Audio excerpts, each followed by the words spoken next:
अमीर अब्बास साहब हमारे साथ मौजूद हैं। अमीर अब्बास साहब ये बताइएगा 62, 63 का बड़ा शोर हुआ था 2018 के इलेक्शन से पहले, ने कवर किया, आपने कवर किया होगा। अब ये दोबारा से मामला ऐसा लग रहा है कि शायद नून लीग के हाथ में बिल आखिर कोई एक ऐसी चीज आ गई है जिस पर वो कार्रवाई कर सकती है खान साहब के खिलाफ। लेकिन आपको कितनी मुमासलत लगती है, और आपको यह ऐसा लगता है कि कोई मुमासलत ही नहीं है साबिक वजीर आजम नवाज मामले में?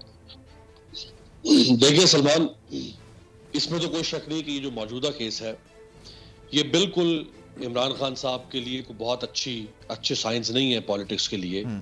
इसमें उन्हें थोड़ा बहुत कहीं ना कहीं डेंट तो जरूर लगा है, लेकिन अगर हम इसमें और नवाज शरीफ के केस में कोई पैरेलल ड्रॉ करें तो ये मेरा ख्याल है इंतहाई नामुनासिब ज्यादती होगी, कंपैरिजन होगा, ज्यादती होगी। ठीक है।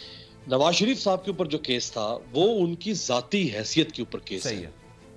वो केस उनके ऊपर मनी लॉन्ड्रिंग से मुताल्लिक भी था, वो केस उनके ऊपर एसेट बियॉन्ड मींस के ऊपर भी था।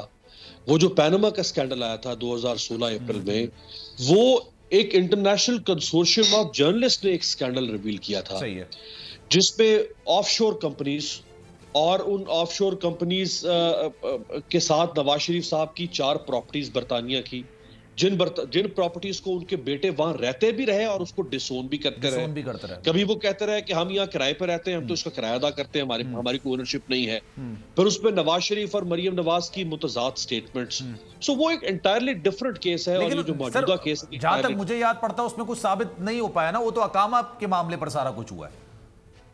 नहीं, देखिए वो एक इनको सुप्रीम कोर्ट से सजा हुई, एक सजा इनको अकाउंटेबिलिटी कोर्ट से हुई है भाई। जी जी, जो सुप्रीम कोर्ट से सजा हुई थी वो और एंगल है, इनको अकाउंटेबिलिटी कोर्ट ने जो सजा दी वो और एंगल है। सही है।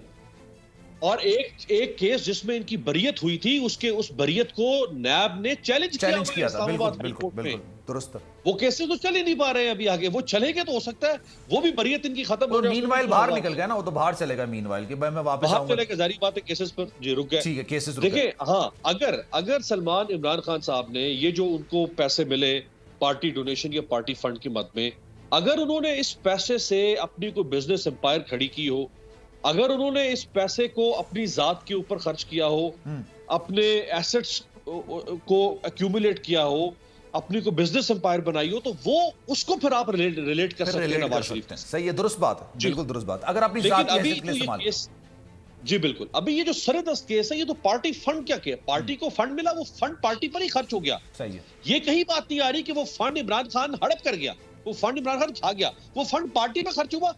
ये बहस अपनी जगह पर जरूर मौजूद है कि वो फंड देने वाला कौन था, क्या वो जिससे लिया गया, क्या उससे लेना चाहिए था या नहीं लेना चाहिए था। बहस ये है, इसमें इमरान खान की बदयांती कहां से आ गई? अच्छा, कुछ लोग इसको इस तरह से भी कह रहे हैं, करप्शन कहां से आ गई? अमीर अब्बास साहब, कुछ लोग इसको इस तरह से भी कह रहे हैं कि ये फंड जो था ये चैरिटी कामों के लिए था, इसको पार्टी में इन्वॉल्व किया गया और पार्टी में इस्तेमाल किया गया। अगेन चले, इसको भी बाय कर लेते हैं, इस बात को भी बाय कर लेते हैं कि फंड शायद शौकत खानों को मिला होगा, लेकिन वो फंड खर्च हो गया पीटीआई के ऊपर, इसको भी बाय कर लेते हैं। अगेन इसमें बताएं कि इमरान खान के ऊपर इल गॉटन मनी या कोई फाइनेंशियल इरेगुलरिटी का उसकी जात के ऊपर तो कोई केस नहीं है। जो कल 9 प्रेस कॉन्फ्रेंसेस कल हुई हुकूमत की, 10 प्रेस कॉन्फ्रेंसेस आज हुई।